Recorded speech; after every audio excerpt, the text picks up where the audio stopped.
قل ان کنتم تحبون اللہ فاتبعونی یحببکم اللہ ویغفر لکم ذنوبکم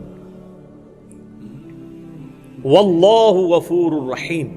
اے محبوب صلی اللہ علیہ وآلہ وسلم ارشاد فرما دیجئے کہ اگر تم اللہ سے محبت کرتے ہو یا اس کے دعوے دار ہو تو پھر میری اتباع کرو، یعنی نبی صلی اللہ علیہ وآلہ وسلم کی، تو اللہ تم سے محبت کرے گا اور تمہارے گناہوں کو بھی معاف فرما دے گا،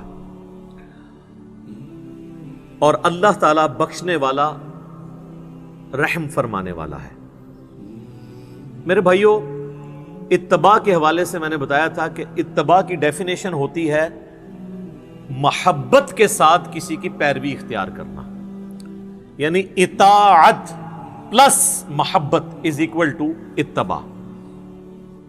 تو ظاہر ہے اس میں پھر ایک قلبی رجحان بھی ہونا چاہیے، اور میں نے بتایا تھا کہ ہمارے ہاں ایک مکتب فکر صرف اطاعت رسول کے اوپر زور دیتا ہے اور محبت والا ایلیمنٹ پس پش ڈال دیتا ہے، اور دوسرا مکتب فکر محبت والے ایلیمنٹ کو اتنا ڈومیننٹ کرتا ہے کہ وہ کہتا ہے کہ اب بس جو بھی ہیں تیرے محبوب کی امت سے ہیں، اسی تے بندے دا پتر کوئی نہیں بڑھنا، اسی طریقے سے ہی ہم چلیں گے۔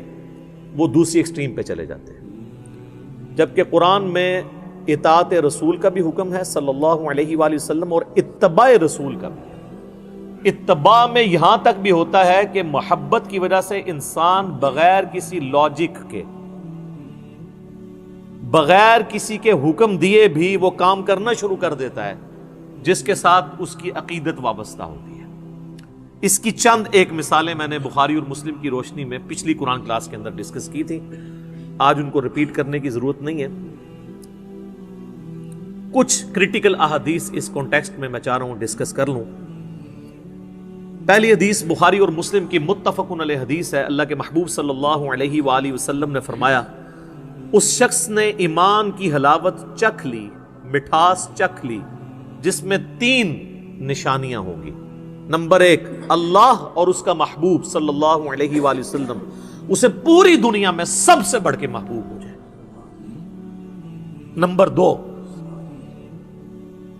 اس کی دوستی اور دشمنی کا معیار اللہ کی ذات ہو۔ اور نمبر 3، کفر کی طرف لوٹایا جانا اس کے لیے اتنا ہی مشکل ہو جائے جتنا زندہ آگ میں جلایا جانا، وہ آگ میں جلنے کے لیے تیار ہو جائے لیکن اسلام نہ چھوڑے۔ جس میں یہ 3 خوبیاں ہوں گی وہ ایمان کی حلاوت چکھ لے گا۔ اللہم اجعلنا منہم، آمین۔ یہ حدیث خود ہی اتنی سیلف ایکسپلینیٹری ہے، اس پہ 1 گھنٹہ بولنے کی ضرورت نہیں ہے، ہر شخص اپنا محاسبہ خود کر سکتا ہے۔ ایک اور حدیث ہے بخاری اور مسلم میں، متفق علیہ حدیث ہے، شروع میں ہی کتاب الایمان میں، تم میں سے کوئی شخص اس وقت تک مؤمن نہیں ہو سکتا جب تک کہ میں اسے اس کے ماں باپ، اولاد، سب لوگوں سے بڑھ کر عزیز نہ ہو جاؤں۔ اس کا مفہوم بڑا واضح ہے۔ محبت کا تقاضا یہ نہیں ہے کہ صرف اونچی آواز میں نعرہ لگا لیا جائے، بلکہ پوری دنیا، حتیٰ کہ اس کے ماں باپ، اولاد اور سب رشتہ دار، پوری دنیا والے ایک طرف کھڑے ہوں اور اللہ کے محبوب صلی اللہ علیہ وآلہ وسلم اسے دوسری طرف بلا رہے ہوں، تو وہ سب کی پرواہ کیے بغیر اللہ کے محبوب صلی اللہ علیہ وآلہ وسلم کی دعوت پر لبیک کہے۔ یہ ہے اس کا مطلب۔ اور ظاہر ہے کہ بڑا مشکل کام ہے۔ یہاں پر تو ایک نوجوان کے لیے داڑھی رکھنا مشکل ہو جاتا ہے، پہلے ماں باپ ہرڈل بنتے ہیں، بعد میں بیویاں۔ عورتوں کے لیے نقاب کرنا مشکل ہو جاتا ہے کہ ہم اس معاشرے میں مس فٹ ہیں، اور ویسے ان سے پوچھے تو وہ کہیں گے کہ اللہ کے نبی سے سب سے بڑھ کے ہم محبت کرتے ہیں صلی اللہ علیہ وآلہ وسلم۔ تو محبت کو جسٹیفائی کرنا ہے اطاعت اور پیروی کے ساتھ، حکم عدولی والا معاملہ نہ ہو۔ جس سے محبت کرتا ہے نا، پھر اس کے لیے کر گزرتا ہے انسان۔ یہاں تو لوگ دنیاوی محبت میں اور عشق مجازی کے اندر خودکشی کر جاتے ہیں، تو وہ پھر کسی حد تک ویسے اپنی محبت میں جسٹیفائی ہوتے ہیں کہ جان دے دیتے ہیں، باقی ان کا عمل جو ہے وہ تو غلط ہے۔ لیکن یہاں پہ جان دینے کے لیے سارے مسلمان تیار ہیں. کہتے ہیں نا غلامی رسول میں موت بھی قبول ہے، اس لیے کہ انہیں یقین ہوتا ہے کہ ہم سے موت کوئی نہیں غلامی میں مانگے گا. ہم سے ڈیمانڈ ہوگی فجر کی نماز جماعت سے پڑھنے کی، یہ تو ہم پڑھ نہیں سکتے. موت ہمیں قبول ہے کیونکہ موت تو ہم سے کسی نے مانگنی نہیں ہے. وہ تو لڑ گئے لڑنے والے اللہ کے لیے قادسیہ اور یرموک اور بدر و احد رضی اللہ عنہم اجمعین وعلیہم السلام اجمعین ورحمہم اللہ اجمعین آمین. ہم تو صرف دعوے دار ہیں. ہم ایئر کنڈیشن ماحول میں بیٹھ کے بھی خشوع خضوع کے ساتھ نماز نہیں پڑھ سکتے. ٹیلی فون ہم نے سیل فون جو ہے وہ سائلنٹ پہ نہیں وائبریٹر پہ لگایا ہوتا ہے کہ نماز کے دوران اگر آ جائے مجھے پتہ تو چل جائے. جب ہمارا اللہ سے کمٹمنٹ کا لیول یہ ہوگا تو پھر ظاہر ہے اس کی آؤٹ پٹ تو ویسے ہی نکلے گی نا کہ کہتے ہیں جی نماز میں وہ عجیب و غریب قسم کے خیالات آتے ہیں. جب آپ نماز کے باہر ان خیالات میں رہتے ہیں تو نماز میں بھی اسی خیال میں ہی رہیں گے نا. سوئچ آف تو کوئی نہیں کر سکتا. ایک اور حدیث ہے صحیح بخاری میں، نبی صلی اللہ علیہ وآلہ وسلم اور سیدنا عمر چہل قدمی کر رہے تھے اور نبی علیہ السلام نے حضرت عمر کا ہاتھ پکڑا ہوا تھا. تو سیدنا عمر تھوڑے سے فرینک ہو گئے رسول اللہ کے ساتھ صلی اللہ علیہ وآلہ وسلم کہ مجھ پہ اتنی شفقت ہے، تو انہوں نے کہا تھوڑی حاضری ہم بھی لگوا دیں. صحیح بخاری کے الفاظ ہیں، انہوں نے کہا یا رسول اللہ اس پوری دنیا میں سب سے بڑھ کر مجھے آپ عزیز ہیں سوائے اپنی جان کے. ویسے سچ بولا انہوں نے.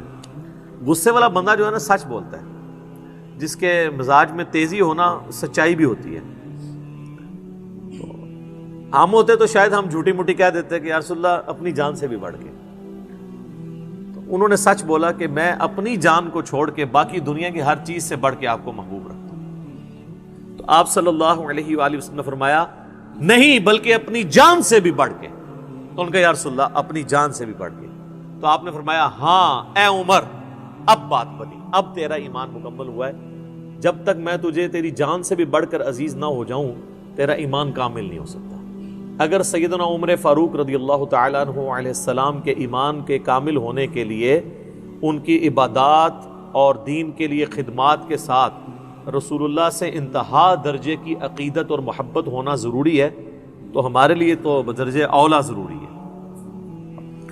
اللہم انی اسألک حبک وحب حبیبک صلی اللہ علیہ وآلہ وسلم وحب من یحبک وحب عمل یقربنی الی حبک آمین. ایک اور حدیث ہے صحیح بخاری میں، کافی لمبی حدیث ہے، اس کا کنکلوژن اس پہ ہوتا ہے کہ نبی صلی اللہ علیہ وآلہ وسلم نے فرمایا محمد فرق بین الناس، لوگوں میں حق اور باطل میں فرق محمد ہیں صلی اللہ علیہ وآلہ وسلم. آپ مزے کی بات دیکھیں، یہ جو فرقان کا لفظ ہے نا یہ قرآن کے لیے بھی آیا ہے. شہر رمضان الذی انزل فیہ القرآن ھدی للناس وبینات من الھدی والفرقان. رمضان کا مہینہ وہ ہے جس میں قرآن نازل ہوا جو لوگوں کے لیے، پوری انسانیت کے لیے ہدایت ہے، صرف مسلمانوں کے لیے نہیں، پوری انسانیت کے لیے. اور اس میں ہدایت کے روشن دلائل ہیں اور یہ حق اور باطل میں تمیز کرنے والی کتاب ہے الفرقان.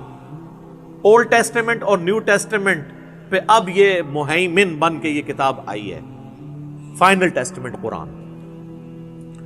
اور جس شخصیت پہ نازل ہوئی وہ بھی الفرقان ہے. محمد فرق بین الناس، محمد لوگوں میں حق اور باطل میں فرق ہے. ایک اور حدیث ہے صحیح بخاری میں، یہ وہ حدیث ہے جس کو مس یوز لوگوں نے کیا،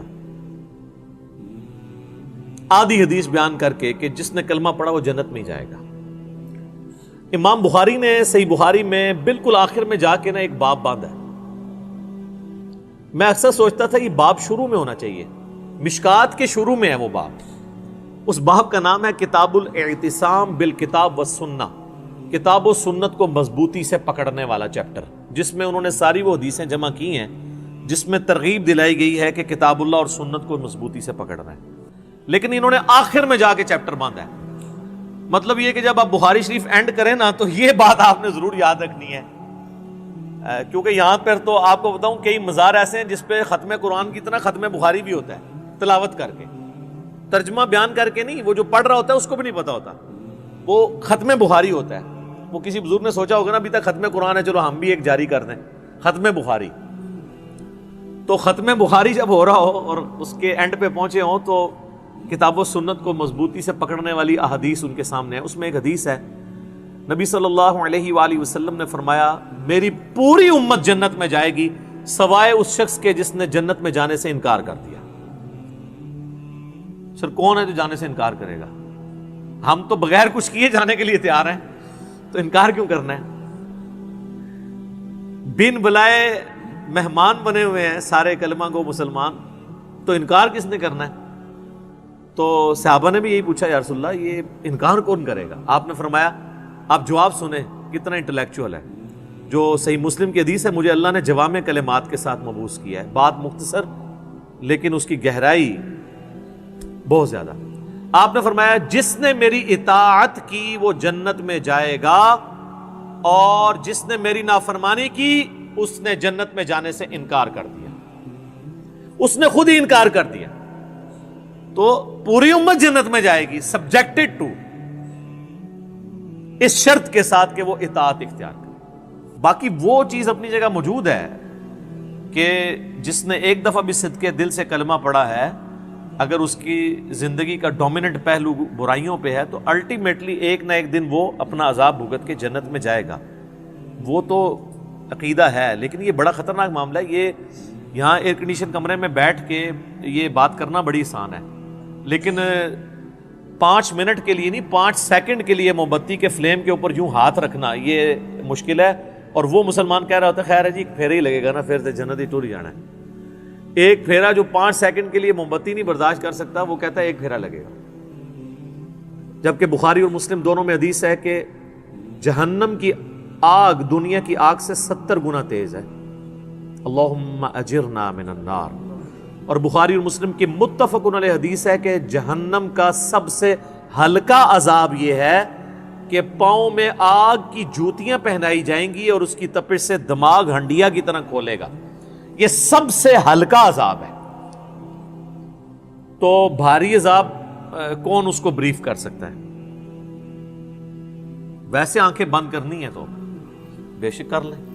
وہ جو مولا علی کا قول ہے کہ انسان سویا ہوا ہے مرتے ہی جاگ جائے گا، اوہ اصل زندگی تو یہ تھی، لیکن اس وقت جاگنے کا فائدہ نہیں۔ ایک اور حدیث ہے، مسند امام احمد میں ہے، المستدرک للحاکم کے اندر بھی ہے، مشکات میں بھی آپ کو مل جائے گی شروع میں ہی۔ اللہ کے محبوب صلی اللہ علیہ وآلہ وسلم نے زمین پہ ایک سیدھی لکیر کھینچی اور اس کے دائیں اور بائیں کچھ ٹیڑھی لکیریں کھینچی ایسے، اور آپ نے اس سیدھی لکیر کے اوپر ہاتھ رکھ کے کہا وَأَنَّ هَذَا صِرَاطِي مُسْتَقِيمًا، یہ ہے سیدھا راستہ میرا، اس کی پیروی کرو، ادھر ادھر کے ٹیڑھے راستوں کی پیروی نہ کرو، ورنہ تمہیں وہ اللہ کے راستے سے ہٹا دیں گے۔ یہ وہ چیز ہے جس کی اللہ تمہیں وصیت کرتا ہے۔ یہ آیت آپ نے تلاوت کی سورۃ الانعام کی، اور پھر آپ نے فرمایا یہ ارد گرد ٹیڑھے راستے ابلیس کے راستے ہیں، اور یہ سینٹر میں جو سیدھا راستہ ہے یہ میرا راستہ ہے، نبی صلی اللہ علیہ وآلہ وسلم کا راستہ۔